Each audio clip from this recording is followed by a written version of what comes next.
So just something to think about is, what are you going to do with all those ducks?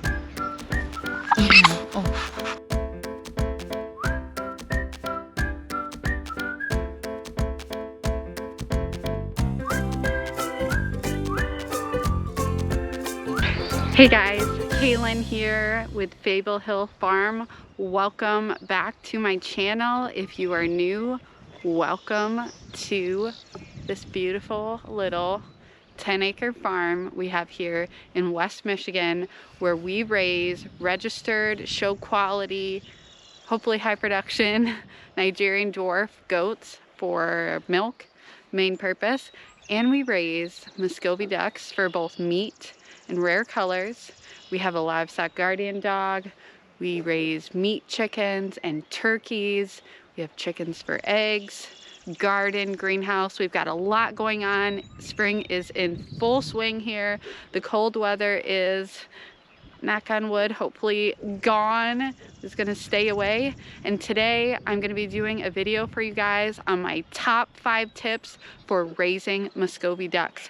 Whether you raise them for meat, you raise them for pets, you raise them to breed rare colors, which if you haven't seen it, I'll link it down below. I've got a really comprehensive video on Muscovy genetics and how to breed for rare colors. So make sure you check that out next if you are interested in Muscovy genetics. Here we have one of my breeding groups out and about. Well, the 2 hens that are not sitting on eggs. This is my buff Drake Gatsby, and here is a buff hen and a lilac pied hen, and they are out and about enjoying their turn free ranging. Greenhouse over there, backyard, back deck. That the red bud trees are starting to bloom, and we're getting blossoms on our fruit trees. Got quite a few of these. Just to give you guys a sneak peek here. Here are the Cornish cross, the first batch. The second batch are in the brooder. And this chicken tractor that my husband built gets moved every day. And it looks like they need some more feed, so I'll bring some out here shortly. But they're growing good, and they will be butchered here in a couple of weeks. So as I said, we've got 2 breeding groups of Muscovy ducks. Gatsby, our buff Drake, is with 6 hens, and then Merlin, our blue bar Drake, has 4 hens. And every day I am alternating the group that gets to come out and free range our 10 acres, and that has been working really, really well. I am very pleased with, you know, my ability to still free range my ducks, but to keep the separate colors for the specific colors I'm trying to hatch. And it's just worked great. So without further ado, let's jump into it and talk about my top 5 tips for breeding Muscovy ducks. Tip number 1, consider your resources for your ducks. What do I mean by resources? I mean space, available space for the ducks. For example, if you have a little, 6x6 or 6x10 pen, you probably shouldn't be running, 6 or 7 hens in there with a Drake, just because it's just too small, especially if you're not free ranging. That is a big component of all of this, is are your ducks going out and actually having a larger area to roam and to, forage and all that? If they're not, then you really shouldn't be overloading a small pen with a bunch of ducks. You're gonna have fighting, you're gonna have more aggression, especially when the hens start getting broody and nesting. And then you got to think you're adding ducklings into the mix. Where are they all gonna go? If you have small pens, you really need to think about that. And I'm gonna show you guys my 2 pens here so you can see that setup right now. This is pen number 1. This is Gatsby's pen. I will link the video down below if you haven't seen it on setting up our breeding pens, where I talk a little bit more about it. This is an old corn crib that was here on our farm when we purchased it, and we've repurposed this into a duck house. And this duck house has this main area, but then also inside it has 3 nest boxes. There are 3 hens that are inside here. We have Morticia, whose eggs should be hatching any day now. And then we have Mama Duck, the chocolate pie, and then this chocolate barred hen over here. There were some eggs over here And I went ahead and moved them into that middle nest box just to help the clutch to get bigger faster. And I didn't see anyone actively sitting over here. So they have, this duck house is a mess, but I haven't wanted to really clean it out and disturb it because of all the hens nesting. They have all this roosting space here, and they have space all around it. We've got, you know, multiple water dishes, something to consider with resources, and multiple feeding areas. And we just feed on the ground. They're ducks, that works fine for them.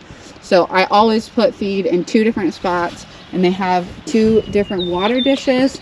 And then they've got shade, which certainly is, you know, something to think about as well. If it's a climate where you get a lot of heat, we get a lot of heat here in the summer, so they have shade. Their pool I just dumped today because it was gross and I need to refill it, so that will be refilled. Another thing, just a note here, I've mentioned this before, I'll mention it again, super important.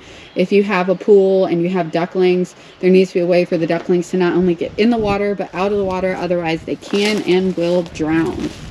And then here we have, oh, this is Swan, and she's clearly upset. She does not want me here bugging her. So. Now let's go peek at the other pen. Goats are all hanging out. These are our bucks. Well, some of them are our bucks, some of them are just here visiting. There's Uhtred down by the buck shed sleeping, being a good boy. Go over here. And this is Merlin's breeding group. And they are locked up for the day. Their day was yesterday to come out, and they'll come out again tomorrow. And this is a very large run. It was part of my chicken coop, and I just went ahead and converted it to the duck pen. And it's got, you know, several nest boxes in there. It's got a pool, and food, water. There are less hens in here, less ducks overall, so I only give them 1 water. Tip number 2, your drake to hen ratio is super, super important.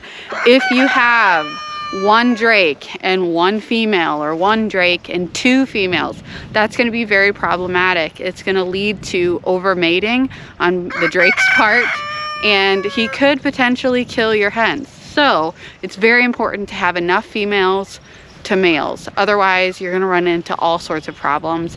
You don't want that. So if you want to have a successful breeding season with your Muscovies, you need to have enough females to balance out the number of drakes you have. We run 12 birds currently in our breeding flocks, and that's 2 drakes and 10 hens. So as I mentioned, Gatsby this year has 6 hens and Merlin has 4, and that's plenty. 3 to 4 is a minimum for the number of hens to your drake if you don't want to run into those issues. So really consider that if you're starting to breed ducks, or if you're having problems with an aggressive drake, it's probably because he doesn't have enough females. Tip number 3, consider nest boxes. How many hens do you have?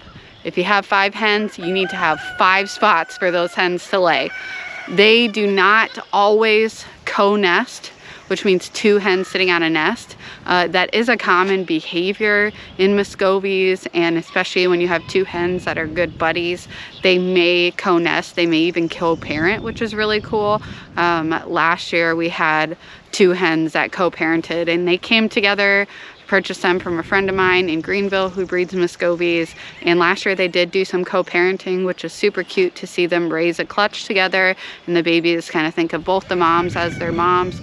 But that, while common behavior in Muscovies, is certainly not the rule. It's not going to happen all the time, or even most of the time. So you need to have enough spaces for those Muscovy hens to nest, because otherwise they're not all going to sit on clutches if they don't feel like they have their own safe, secure, you know, safe, quiet, secure space to nest. So I'm going to show you guys a couple of the nest boxes just up close so you can see what are some potential nest box ideas for you if you are setting up your breeding pen. I'm going to lift the lid off of here, and the ducks aren't going to like it, so we'll do this quickly. So here Morticia decided just to make a nest, and you can see, I think, how raised up it is, just in the open. And then back here, as part of the duck house my husband and father-in-law built, we built these 3 nice big deep nest boxes, and you can see they've piled up all these feathers and they've made a really nice nest in there. So having, you know, a box or even a duck house, if you've only got a few hens, that's an open space, could work, but just consider, you know, they like their privacy. Another thing that I had found this year that worked super well, and the cool thing about this is if you buy like a dog house, which I got all these used from somebody whose aunt and uncle used to breed German Shepherds, these big outdoor heavy duty dog houses are cool because for the price of 1 dog house, you can take the top and the bottom off. That's what I did. And then you have 2 nest boxes. So I got a great price on these. I got 4 or 5 of them, and they're really multi-purpose, and you can get a lot of bang for your buck with these. Going back to Swan here, you can see she's kicked an egg out of the nest. Muscovies are super smart and intuitive mothers, and clearly that egg was bad because she removed it from her clutch. And so this is the top to one of those dog houses. I don't know why she decided to make her nest in the front. You can see she's rather upset with me here, but this works great. It's low, but they don't care. They'll, you know, obviously climb right in, and that's a good option for a nest box. Hello, Shady. Shady's a sweet boy, aren't you, bud? He's got a mythical look to him, I think. I tighten up my GoPro here. Other things that work well are like dog igloos, but I find that they're quite expensive, often even used, and buying them new is crazy to me because they are not cheap. And the last thing I'm going to show you here as a nest box idea is this barrel, which my hen, blue-pied hen Hadja, is currently broody in, and that works, you know, really well. I wasn't sure if it would work because it's a barrel. Obviously it's going to roll, so you need to, you know, have it in like I do, a corner. Get my handy dandy chicken and duck catching net out of the way here. So you need to think about that if you're using a barrel. But these barrels oftentimes are super cheap. $5 you can get these barrels, and I tested it out and it worked great. So that's another really affordable option here. So you can see it's just this white barrel, and some mama in here, and she's got a big clutch of eggs in there. She's telling me back off. So, and then you can see more of these dog houses. These are bottoms, obviously. This is a top. Oh! I didn't know they were in there, so there's another nest starting in there, and I can see 2 more eggs were added. This one nobody has been nesting in, which is interesting. And then in here there's my black ripple hen, who's been dutifully sitting on her eggs as well. So then you can see here's Merlin and 2 of his ladies, the last 2 of the 4 that aren't sitting. These are both lilacs and lilac pied there. And that's Lola and Pearl, and then Merlin, who is a really nice blue-barred drake. Wish I didn't have the white-head gene in my flock, but I haven't, you know, I'm not anywhere near breeding it out, though I would certainly like to do that someday. Tip number 4, consider the time of year that your ducks are hatching eggs. This is so important, and I can't stress this enough, how important this really is. I have a video that I did previously on, I think it's called The Biggest Mistake We Made Raising Muscovy Ducks. Warning, that video is graphic. It does talk about and show butchering and all that. So if you're not, you know, interested in raising Muscovies for meat, you might not want to watch that video. But if you are raising Muscovies for meat, or if you are breeding Muscovies in general, I think it's important to mention. Last year, we let our ducks hatch out a second clutch of eggs, and we had 1 duck who did this, Morticia, my black pied that I showed you a few minutes ago, and she hatched out a second clutch, which I was really excited about. She was a great mom and just a really prolific broody hen. That's, you know, a great trait to have. Muscovies in general are known for that, but Morticia is my absolute best mother. So I let her hatch out a second clutch of eggs. However, because it was so late in the summer that they hatched, we then had this clutch of ducklings, and I want to say that clutch was 19, that we had to feed through the winter, because guess what? Even though we free range our birds, even though Muscovies are great foragers and they're really good at killing insects, and their feed requirements are low in the spring and summer when they're foraging, they grow slower and slower and slower when it gets colder outside, and when there are less bugs and less grass and things for them to eat, which means we had to put so much more feed into them to keep these birds growing.